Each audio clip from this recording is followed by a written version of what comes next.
Hi, it's Rob from the Bobsphere, and like I promised yesterday, today I'm going to be doing my top 10 non 2020 publications that I read this year.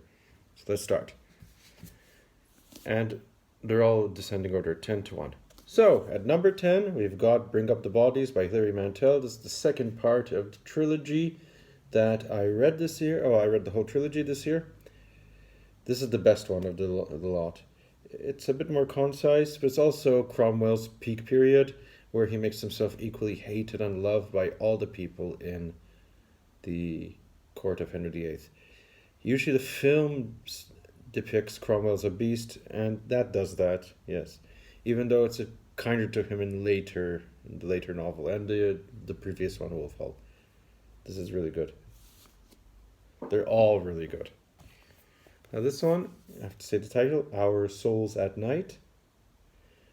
And it's about an elderly couple who, well, I think one is a divorcee, the other one is a widow, and they hook up. And they have conversations in which we find out about their previous lives. It's a very heartwarming novel. It's very quiet, it's very understated, it's unpretentious. And the author is Kent Harif, by the way. It's really good.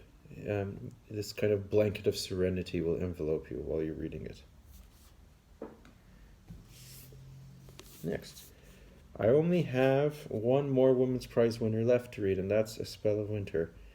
This one I read earlier this year, and I really enjoyed it. It's Carol Shields and Larry's Party. It's about a guy called Larry, and the book is divided into certain episodes of his life. They're all interlinked, though. And they're really funny. They're good. They're tragic in some places, and I'll tell you, the party of the title is an amazing chapter. Fantastic. Okay. The Women's Prize never get it wrong when it goes to winners. Never. Okay, this one was on my shelf for ages. You see, that was the beauty of my plan to start reading my TBR and taking it seriously, because I have a lot of unread books, and I did make a big dent actually, and I managed to discover ones that, I should have read much earlier. This is one of them. I am a fan of Jan Martel. Life of Pi is a big favorite of mine. I also like The Mountains of Portugal. I don't like his early stuff too much, but this is really good too. So those three novels, they're all 10 out of 10 books for me. Okay, this is about a struggling writer, and one day he gets a script from a taxidermist about the Holocaust, using the monkey and the donkey as a metaphor. And as the writer delves more and more into this world, it becomes more surreal. It's excellent, very good. It's Jan Martel. Please, when are you going to write a new book, Jan? Please?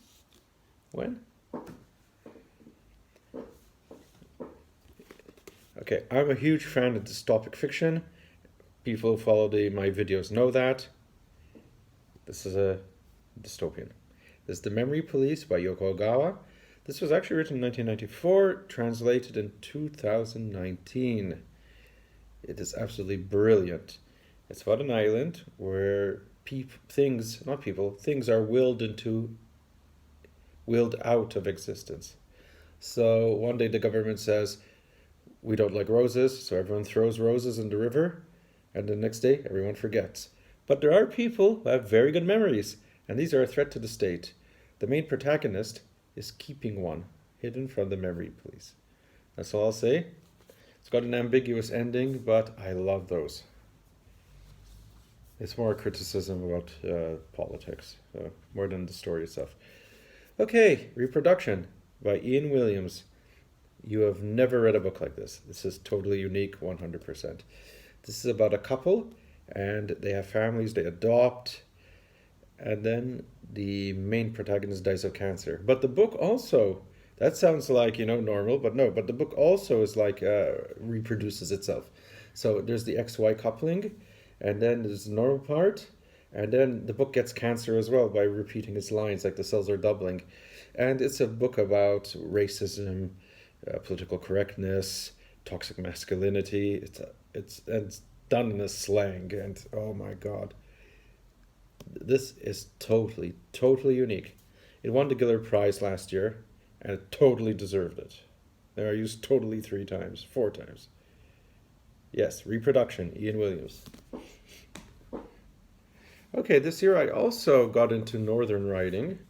I read some winners of the Gordon Byrne Prize, some other novels. I won't go into them, there's no need to list them. This is one of the standouts. There's another one coming up next. Absolutely fantastic. This is a series of interconnected novellas, I would say, even. Novellas, yeah. And there's the same characters at different stages in their life. It spans 3 generations, and they're all linked by a creature called, I think, Pig Powell or something like that. Wow. It's brutal, it's violent, it's got a Roald Dahl-esque vibe. I really liked it. I couldn't put it down when I read it. And here's the other Northern book, my first Benjamin Myers. And this is Pig Iron, and it's definitely not my last. I've got Bee Stings on the TBR stack. Hopefully in time I'll read it, maybe this month. Usually December is my free-for-all month on my TBR, but I'm not going to go into that now. This is bloody brilliant. See, I even said a word I don't usually say. It's about a gypsy called John, who comes out of prison. He returns to his hometown, but his past affects him badly. It's up to him if he could shake it off. And then there's the decisions he makes. There's the ice cream, because John gets a job as an ice cream seller. And that goes into Irvine Welsh territory too. Oh, it's great. What a book. Fantastic. Now, number 2, we've got Stoner. I wouldn't shut up about this when I read it, by John Williams. How come I did not read this sooner? This was on my shelf for 3 years. This was during lockdown, and I was in full panic mode, and this book helped me get out of it. So, kudos there. What's it about? It's about a farming boy who decides to go to university, and he's so enraptured by academic culture that he devotes his whole life to it. Again, it's one of those simple, unpretentious books. The language is easy, the sentences are short. I don't mind. I'm making it seem like, this is that qualifies as a good book. No, but there's such a raw simplicity that you can't help but being drawn in. And you actually care for Stoner and all the bad and good things that happen to him. I can see why this is a lost classic. And I would love to read others by John Williams as well. When the TBR list goes further down, maybe we'll start stocking up. And the number 1 book, the book I made separate videos, spoke about, and would not shut up about either, and obsessed me, brought a new obsession, is Moby Dick by Herman Melville. Oh wow, what can I say about this that hasn't been said in previous videos? I'll keep on going on and on and on. It's not only about a man's search for a whale. It's a tale of obsession. It's a tale of whales. It's a tale of faith. It's a tale of courage. Oh, it's breathless. Now, whether you're invested or not is how much you want to learn about whales. But I say give it a go, because it will blow your mind. Yes, Pumpkin. Does it blow your mind too? Oh, now you're quiet. Okay, so that's my number 1 book. That's a must read. Now, next will be my albums of 2020. That could be tomorrow. It could be on Wednesday. Okay, so see you and take care.